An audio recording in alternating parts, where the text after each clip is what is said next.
Est-ce que tu l'as trouvé bon, toi, Greenwood? Je vais te dire ce que je pense sur Greenwood. Je suis content que tu me poses la question parce que tu vas me donner La transition est bonne. Voilà, la transition est très bonne parce que tu vas me permettre de m'exprimer là-dessus. Et même par rapport à d'autres Marseillais. Parce que je trouve ça vraiment... alors, je vais peut-être me mettre la terre en tirado, mais tu me connais, je m'en bats les couilles. Du coup, je trouve que Greenwood, en fait, il est qui il est le garçon. Moi, c'est clair que je ne m'achèterai jamais un maillot de Mason Greenwood. Je ne porterai jamais ce nom dans mon dos. Par contre, je suis content du joueur qui soit à l'OM et je suis content de ce qu'il fait à l'OM. Aujourd'hui, des supporters de l'OM et alors les autres, j'en parle même pas, des supporters des autres clubs ou des amateurs de football, il n'a pas été fantastique peut-être. Mais le gars, il est deuxième meilleur buteur du championnat, juste à un but derrière Barcola. Il a fait des matchs qui sont plutôt bons. On oublie de soulever les matchs où il a été bon. Le mec, il a eu 3 pénaltys dans la saison, il a transformé les 3.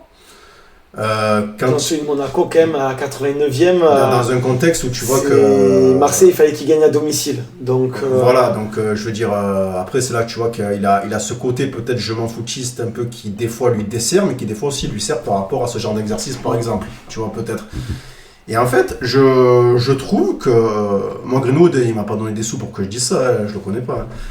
Mais je trouve que les gens sont durs et qu'on n'est jamais content, en fait. Je trouve qu'on n'est jamais content. Je veux dire, je le répète, il est deuxième meilleur buteur du championnat à un but derrière Barcola. Et il a aussi réalisé, je crois, quelques passes. Donc, alors même ça suffit pas. Donc c'est vrai que moi, je suis plus de la team. C'est pas parce que tu as plus de trophées individuels que tu es meilleur que l'autre. Hashtag Messi Ronaldo ou Platini Zidane. Voilà, moi je mange pas de ce pain-là. C'est pas parce que tu as plus de trophées individuels que tu es meilleur que notre joueur. Voilà. Ou je pourrais parler de Zlatan en Ligue des Champions ou de Dimitri Payet dans sa carrière. Voilà, je trouve que il y a plein de joueurs qui ont de l'or dans les pieds qui ne sont pas reconnus à leur juste valeur. Et Greenwood, je trouve qu'on est dur avec lui. Il y a des matchs où il m'a agacé, il y a des matchs où, je sais plus, un match avant, je sais plus c'est lequel, où il avait été fantomatique et que en fait des fois tu as l'impression qu'il s'en fout, tu sais, comme je t'avais dit la dernière fois, il faut que 2 herbiers lui crient dessus pour qu'il se réveille. Je pense que c'est vraiment le cas, que je disais qu'il me faisait penser à la génération 87 un peu. Mais à un moment donné, à chaque fois qu'il faut assumer, prendre ses responsabilités, comme il dit Pascal, pour tirer un tir au but dans un moment important, peut-être un tournant de la saison, on ne sait pas. Et peut-être que toi, tu rentres dans la course avec ton truc de Marseille champion de France, même si moi, j'y crois toujours pas. Mais je trouve que... en fait, quand tu écoutes un débrief de l'OM, même quand ils ont battu Monaco, qui est quand même une équipe qui brille en Champions League, contre les plus grandes d'Europe, eh ben, même quand tu écoutes un débrief de l'OM qui réalise des choses comme ça, eh ben non, on est quand même nul.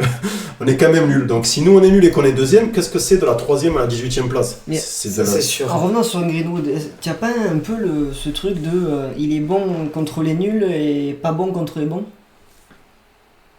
Parce que les grosses équipes, il n'a pas fait de grands matchs. Parce que malgré qu'il marque son penalty à la 89e, c'est bon. Donc il a le syndrome Mbappé. Mbappé qui va marquer contre Retafe, qui va se planter contre des gros clubs.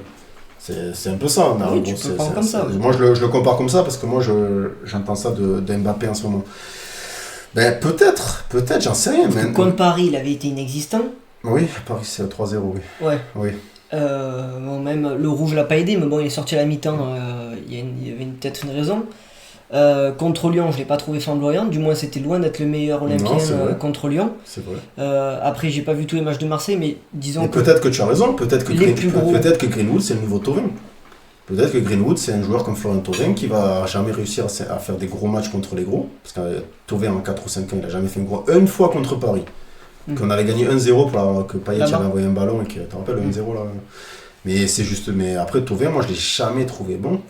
Contre les grosses équipes. Voilà. Après, en termes de temps de jeu ratio, Greenwood marque plus de buts que Thauvin, parce que c'est vrai qu'il l'a que depuis 4 mois, l'autre il est resté là longtemps.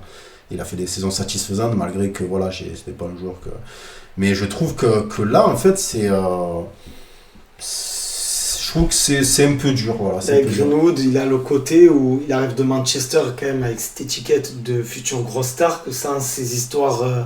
extra, du moins personnel, il serait déjà certainement international avec pas mal de sélections. Quand on voit des Rashford à plus de 40 sélections ou d'autres. Et c'est vrai que dans le contenu, tu te dis, ce mec-là, il est comme tu disais, Joe, il adore dans les pieds quand même. Techniquement, il est énorme. Oui, bien sûr. tu vois, Les quand droits, je les gauches, T'attends c'est impressionnant. qu'il fasse un peu plus dans le jeu, qu'il prenne plus d'initiative dans le jeu. Surtout à Marseille où tu as un contexte où ça, voilà, tu as le public, tu vois, c'est le mec, il a cette étiquette de futur star. Sur ça, peut-être que les gens, ils se disent, ah, peut-être ce serait bien quelqu'un qui... Sauf que quand on gratte un peu ce qu'il a fait, à Manchester, il a fait des belles saisons dans un Manchester très moyen. Mais sa meilleure saison, c'est 10 buts. C'est 10-11 buts. Donc déjà, ce qu'il fait à Marseille, c'est déjà bien mieux que ce qu'il a fait dans toute sa carrière quasiment, sur une saison. Et là, c'est une demi-saison même. Et à Retafe, il met 10 buts en 30 et quelques matchs. Donc c'est pas non plus un profil hyper efficace devant les cages. C'est pas un tueur. Donc ce qui fait qu'à Marseille, quand il est déjà 9 buts, je crois, Barcola doit être à 10. Oui, c'est ça. Donc 9 buts, oui, dans le contenu, il doit être mieux.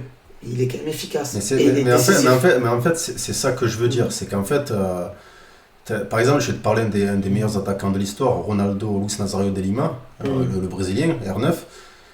T'avais des matchs de ce joueur qui, des fois, sur 1h30 de foot, tu le voyais 10 minutes. Pendant 1h20, le gars, tu ne voyais pas. Sauf que les 10 minutes, tu vois, il plantait. Une action, tu vois. Non, mais c'est les attaquants des années. Et comme c'était Ronaldo qui a débuté sa carrière, sa grosse carrière au Barça avec un ballon d'or, d'entrer en 97 à 20 ans, il chope son ballon d'or, ça lui a donné du crédit. Maintenant, je ne dis pas que Greenwood est Ronaldo, loin de là, ça n'a rien à voir. Mais ce que je veux dire, c'est que son poste à Greenwood, moi qui le suis, c'est milieu droit. Donc du coup, c'est même pas un 9. C'est pas un 9. Tu vois. Donc tu as un mec qui n'est pas 9 et qui est à 9 buts en Ligue 1. Et en fait, moi ce que je trouve, c'est que. Alors j'entends un peu de positif, attention, je dis pas que tout le monde le dit qu'il est. Tu vois. Mais je trouve ça quand même bizarre. Mais je dirais ça même d'un autre joueur dans notre club, si j'entendais ça, tu sais. Mais ça, c'est les attentes qu'on a quand on parlait de certains supporters. C'est des attentes qui sont démesurées. Je trouve ça bizarre. Le gars fait son job. Marseille est deuxième, c'est ça? Oui, Marseille est deuxième. C'est deuxième. Je trouve qu'ils sont dans les clous de ce que tu attends d'une équipe qui a beaucoup changé, qui fait venir un top coach, qui a quand même fait venir un joueur par ligne de niveau, hormis peut-être en défense, mais qui fait venir 2 gros milieux de terrain avec Hochberg, Rabiot, un top gardien avec Rouli et un joueur, on va dire, un peu plus flamboyant avec Greenwood. Moi, je trouve qu'ils sont dans les clous. Oui, dans le jeu, ça doit être mieux. Perso, je suis d'accord avec toi. Après, le problème, c'est que tu le sais aussi bien que moi, si dimanche on perd contre Saint-Etienne, Marseille va être nul, tu vois. Donc, tu sais comment ça fonctionne. Mais c'est que moi, je trouve qu'en fait, je veux pas dire c'est contre Marseille, mais je trouve qu'à un moment donné, c'est qu'à un moment donné, même là qu'ils ont gagné. En fait, d'accord, Monaco a mieux joué que nous en seconde période. Tu pas une équipe qui est meilleure que toi. Voilà, Rouli, bien sûr, voilà, Rouli, il a sorti le match. Nous, on n'a pas eu tant d'occasions que ça, mais on les a mis au fond. Et je veux dire, même s'il n'est pas forcément bon contre les gros, là, il a marqué un penalty contre un gros, tu vois. Il fallait le tirer, le penalty aussi, tu vois. Alors, comme tu dis, dans le contexte, le temps de jeu, alors c'est vrai qu'il a tout le vélodrome avec lui. C'est plus simple que quand c'est l'inverse. Mais voilà, je crois qu'il fallait assumer, et puis il a assumé, quoi, tu vois. Donc après, qu'est-ce que tu veux que je te dise? Moi, je sais que quand je vois ce garçon, quand il a le ballon dans les pieds, en fait, moi, c'est ma sensibilité, c'est ma sensibilité personnelle aussi, peut-être. Moi, j'aime bien quand il récupère le ballon, qu'il se l'amène, la façon dont il conduit et tout. Moi, j'aime bien quand un joueur est beau. Zidane, il disait ça de Francescoli, qu'il aime bien quand un joueur est beau avoir joué. Moi, j'aime bien quand un joueur est beau avoir joué aussi. Et lui, je trouve que quand il a le ballon dans les pieds, il est pas dégueulasse, quoi, tu vois. Aujourd'hui, on parle de lui comme si c'était... un joueur moyen. Mais pire, des fois, je te jure, on dirait qu'on parle de lui comme... Je vais pas dire que c'est Jordan Ferry, c'est pas ce que je veux dire. Non, mais oui, je vois la comparaison. Tu vois ce que je veux dire? J'ai l'impression qu'on parle de lui comme si c'était un joueur mais médiocre. Techniquement, on dirait que des fois, le mec, c'est Nicolas Pallo quand j'entends parler des gens, tu sais. Alors que je suis pas prêt à la comparaison. Non, mais alors que pas du tout, tu sais, je trouve ça, mais je trouve que c'est exagéré quand je vois des mecs comme Daniel Riolo, parce que je le prends souvent lui, parce que YouTube m'envoie ses vidéos tout le temps, et que le titre me pousse à cliquer, parce que je me dis qu'est-ce qu'il va encore dire comme connerie. Alors ce qui est marrant avec lui, c'est qu'il souvent il dit des choses vraies aussi quand même. Mais bon, le problème, c'est essayer de mettre ton petit cœur de Parisien de côté des fois, essayer d'être objectif. Il surjoue trop certaines tu vois, choses. Je sais que c'est pas facile, mais moi, des fois, j'ai trop mon cœur de supporter marseillais qui me fait parler, peut-être qui me fait dire des âneries aussi, j'en suis convaincu. Mais là, j'essaie de me mettre vraiment à l'extérieur et de me dire, j'essaie de ne pas être supporter de l'OM et de me dire, une équipe qui vient de battre l'AS Monaco. Alors moi, footballistiquement, j'aime bien Monaco, tu vois. Et puis c'est un club en plus que j'aime bien, Monaco. Moi j'ai toujours bien ce club-là, tu vois. Je suis pas supporter de Monaco, attention. Mais j'ai toujours bien aimé ce club. Invincibilité. Ouais, j'ai toujours bien aimé, c'est le club de mon enfance. Il y avait des joueurs, beaucoup de joueurs qui sont passés par ce club que j'ai aimé. Et puis j'aime bien j'aime bien ce club. Bref. Et en fait, on dirait qu'en fait, c'est hallucinant d'entendre les choses qu'on entend. Le contenu, mais d'accord, mais on en parle du Bordeaux de Ricardo ou d'autres équipes comme ça. Non, mais je crois qu'il y en a qui oublient comment ça jouait à une époque. Parce que aujourd'hui, maintenant. Les purges en Ligue 1, on en a eu quelques-unes. J'ai l'impression que la mentalité s'est inversée dans le sens où avant, on voulait plus de résultats que de contenu. Et moi, j'ai vécu une période où c'était comme ça, fin 90, des années 2000. Oui, moi, c'est comme ça que j'ai appris à connaître le foot aussi. Et aujourd'hui, j'ai l'impression qu'on veut plus de contenu, et l'équipe de France en est un parfait exemple, plus de contenu que de résultats. Et voilà.